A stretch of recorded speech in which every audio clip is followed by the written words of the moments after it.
ঢাকা টাঙ্গাইল যমুনা সেতু মহাসড়কে যানবাহনের চাপ উল্লেখযোগ্যভাবে বৃদ্ধি পেয়েছে। তবে মহাসড়কের কোথাও কোনো যানজট দেখা যায়নি। ব্যক্তিগত যানবাহন, বিশেষ করে প্রাইভেট কার, মোটরসাইকেল ও মাইক্রোবাসের চলাচল বেশি লক্ষ্য করা গেছে। অপরদিকে মহাসড়কে যান চলাচল স্বাভাবিক রাখতে আইনশৃঙ্খলা রক্ষা বাহিনী সক্রিয় রয়েছে। 4টি সেক্টরে বিভক্ত হয়ে প্রায় 750 জন পুলিশ সদস্য নিরবিচ্ছিন্ন নিরাপত্তা নিশ্চিত করতে কাজ করছে।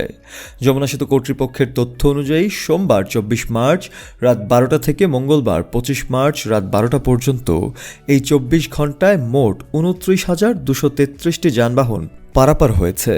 এর ফলে টোল আদায় হয়েছে 2,57,11,550 টাকা।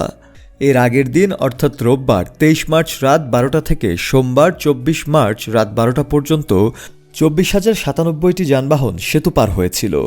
এতে টোল আদায় হয়েছিল 2,26,86,550 টাকা। গত 24 ঘন্টায় যান চলাচল বেড়েছে 5,136টি এবং বাড়তি টোল আদায় হয়েছে 30,25,000 টাকা।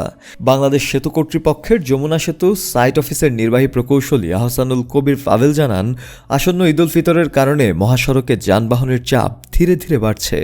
ঈদ উপলক্ষে মানুষের গ্রামে ফেরার তাগিদেই যানবাহনের সংখ্যা বেড়েছে।